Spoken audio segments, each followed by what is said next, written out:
parku. Presne, to, čo si povedala, je to klišé predstava, že všetky pekné baby sú nejak namyslené a tak ďalej. Ako vidíte, Tatiana je úplne normálna baba s dobrým hudobným vkusom, chalani. Ja som to počul, že aj tu, ja som tam normálne počul, že tú blatanku mám rada, napríklad. Niekde hovoril, aj tú diskotékovou muzikou, aj tú blatanka, teda môže byť. Chlapi, sme veľmi radi, že ste prišli medzi nás. Akože klobúk dole. Sme radi, že si nás všimol, lebo ja som si všimol zase, že sa do Tatiany zamiloval. Ale tak nechcel som, aby si to takto nevedeli dočkať. Tak ale malo to zostať také interné. Ahoj, môžeme si týkať. Áno, určite. Diana, čaute, dobré ráno všetkým. Chlapi, 30 rokov. No nevyzeráte inak. Inak, vy sa vôbec nemeníte. Jediná vec, že mi chýbajú trošku vybíjané... Nejaké veci a viacej vlasy ešte. Ja si vás tak pamätám, pretože môj otec je, ale tak viac ste to mávali, lebo bola taká doba asi takých tých fakt natupírovaných. Môj otec je fakt váš veľký fanúšik, takže som si to asi od malička odpočúvala. Skúsime to cez vesmír a podobne, to boli jeho obľúbené. Takže 30 rokov, fakt, je to... Tak sme radi, že sme sa dožili. Predsa len sú to 3-10 ročia. Veď práve preto, ale stále vyzeráte úplne výborné. To je preto, že máme od 5 rokov, vieš. No veď tak to bude tým, takže 35-roční chalani sú medzi nami. Poďme na ten úplne prvý začiatok, hej? Ako to celé začalo? Ako začala tú blatanka? Lebo ja viem, už ste to x-krát spomínali, ale ono sa to hodí na 30-ročné výročie. Tak ono to siaha do roku 1982, kedy som mal už konečne prichystanú kvalitnú gitaru, ktorá sa mi podarila zohnať spoza železnej opony. Zohnal som si v Tuzexe od takých priekupníčiek, babičiek marky. Potom som cez jednu takú susedku vyviezol von a tá mi zaplatila z Nemecka gitaru. Krásny Fender Stratocaster, nádherná farba. Došlo mi to do Bratislavy, ale colníci mi to nechceli vydať, pretože sa ma pýtali, že odkiaľ som zohnal na to devízy, aby som si takúto gitaru spoza železnej opony zohnal. To znamená, tá gitara mi tam stála 2-3 mesiace a ja som sa k nej nemohol dopracovať. No ale potom, keď som už mal v ruke, tak som bol šťastný, začal som ešte viacej cvičiť, lebo na krásnej gitare sa musí cvičiť, aj keď sa ničí, ale cvičiť sa musí. A v tom čase, ešte v 82. sa mi podarilo dostať po niekoľkých pokusoch na devízový prísľub do Anglicka, kde som si chcel pozrieť svoje obľúbené rockové kapely. Bol som tam na takých dvoch veľmi dôležitých festivaloch, na Monsters of Rock v Doningtone a na Reading Rock festivalu a tam som videl v podstate stovky kapiel. A to nebolo štandardné, ako dostať sa takto. Veľmi som sa tešil. Nasadol som do svojho starého Žiguli, ktoré som kúpil od otca za 20 000 korún a išli sme s kamarátom normálne do Londýna, do Anglicka, tam sme boli jak exoti. Také auto tam ešte nevideli. Tubatanka zatiaľ nie. Tubatanka ešte nie, lebo to bola len duševná príprava a to je to, čo trošku ma tak posmelilo, lebo som videl živé kapely vystupovať svojich idolov. Boli tam Kiss, Iron Maiden, Motorhead, mnohé ďalšie a strašne, keď som sa vrátil domov, tak som mal taký vnútorný pocit, nejaké nutkanie, že ja by som chcel mať takú partiu, že by sme sa schádzali niekde v garáži, by sme nacvičovali, robili by sme si vlastné pesničky.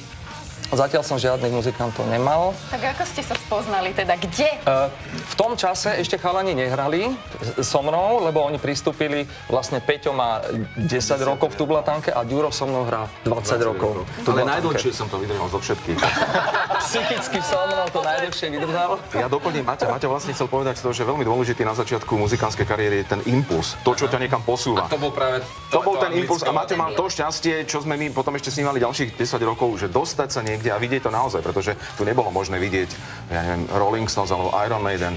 To sa nedalo. No a on videl Gary Moora v čase... Gitaristu veľmi dobre na technického. Úžasné, to je náš úplne symbol a boh. A on ho videl na vlastné oči. Stál som v Marquee klube v Londýne, 2 metre od neho, tiekol z neho pot. A frkal na mňa, ja som to všetko žral a hral virtuózne na gitaru a ten koncert si zapamätám do smrti. Rok 82, dokonca s ním hral bubeník z Deep Purple, Ian Pace. A tak vlastne toto celkové nadšenie sa do mňa prevtelilo, že som chcel mať tiež partiu. Zoznámil som sa s Ďurom Černým, čo bol bubeník, ktorý mal postavené doma v spálni svoje bicie nástroje. Doma tam cvičil so svojimi obľúbenými kapelami. A raz v nočných hodinách vo vinárni Veľkí Františkáni v Bratislave sme si vyličovali svoje dojmy, čo máme radi a sme sa strašne zhodovali. Boli to všetky tie dnes už legendárne kapely Led Zeppelin, Deep Purple, AC/DC, Queen, Beatles, Rolling Stones, ale aj domáce, ako Marian Varga, Collegium Musicum, Pálo Hamel, Prúdy, Dežo Ursini a mnohé ďalšie. Padli sme si do oka s Černým. Ono to ešte nešlo, lebo sme...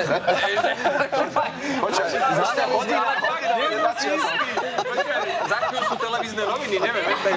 Zaňali sme ešte niekoho, kto by hral na basovú gitaru a spieval a zohnali sme vynikajúceho basgitaristu a ešte lepšieho speváka Pála Horváta a založili sme Tublatanku. Potom dosť skoro sme natočili svoju prvú LPčku, to je ešte stará čierna vinilová. Tá sa veľmi dobre predávala v Československu, lebo sme hrali originálnu muziku a... Toto je ona. To je, skúsime to cez vesmír, pozor. Hovorím tie vlasy. To je druhá. Počkaj. Aha, tak počkaj. Nie, toto je ona, dobre hovorím, ne? Nie, to je, skúsime to cez vesmír, Dudo, pozor. Tak ma Táto nie je. Teraz zmetený. Tak No nič, ale niekde tu je. Toto je ono. Niekde tu je. Prvá. Niekde tu je. No dobre, počúvaj, ale naozaj akože Tublatanka, ty si hovorila, že mladosť a tak ďalej, ale nielen mladosť, proste niektorí tým, že žili proste, prežívali to komplet celé. To vaše vlasaté obdobie, to vaše folklórne obdobie. Žili máme aj my. Jasné, tie sú a neprerezané, vieš, pevné normálne. Prišli sme s vlastnou tvorbou, prišli sme s vydarenými textami, ktoré spravil Martin Starvaš, čomu veľmi ďakujem. A začali sme hrať koncerty. Jožo Šebo zorganizoval turné, ktoré malo 28 koncertov. To sme proste obišli celé Československo, amfiteátre, športové haly, keď už sa predávali vlastne prvé platne. Ľudia ich mali doma napočúvané a mali motiváciu prísť za nami na koncerty. A musel to byť taký rauš, nie? Že keď si videl všetkých tých ľudí... To musí byť strašne taký. Áno, teraz dáme oslý mostík a je tu 30 rokov a my ideme na šnúru a o tom sme chceli povedať, hej, pretože je to niečo, čo bude veľkolepé a snažili sme sa do toho dať čo najviac. Rok sme to pripravovali, máme tam špeciálneho hostia, Sláčikové kvarteto, my sme sa s Maťom Adventure Strings. Dlho tomu bránili, hej, sme to tiež považovali za nejaké klišé, že... Všetci si povedali, že čo Metallica môže, nie? Oni nás prekvapili totiž, oni spravili na nás takú búdu, že prišli do jedného žilinského hotela po našom koncerte do Foaja, tam nám zahrali Pravdu víťazi, takže nám padli sánky. Tak technicky krásne. Úžasne, precízne. Dobre, takže toto šnúra. Šnúra, ale kde a čo budete hrať? Bude to po mestách v Čechách a na Slovensku, samozrejme. To si naši fanúškovia môžu pozrieť na www.tublatanka.sk. Odstavec koncerty. A kedy štartujete aspoň? Štartujeme vlastne pozajtra, 14.9. v Ostrave, Bonver Arena. Pôjdete Čechy, teraz Slovensko. Budeme to striedať, hej. Tešíme sa, že Bonver Arena, športová hala v Ostrave je už vypredaná. A potom nasleduje tá slovenská časť turné. Začíname Nitra, Pezinok, Brezno, Martin, Michalovce, Bardejov a tak ďalej. Končíme v Bratislave. 27.9. je prvý slovenský. Úplne super. Chlapi, inak vy ste toho toľko povedali, že mne to prípada, že vy reálne môžete napísať nejakú knihu. Ako reálne vážne? Tá by bola na čase, pretože aj fanúšikovia si ju žiadajú a chceli by vedieť, ako to všetko za tých 30 rokov prebiehalo, čo všetko sme zažili. Ako to vyzeralo v zákulisí, aké sme mali pocity, aké sme mali názory, čo všetko sa odohralo a odohralo sa toho veľa. Chlapi. Prečo inak, ty si všetko to nemôže byť, samozrejme. Jasné, ale ty si inak veľký rektor, musím ti povedať.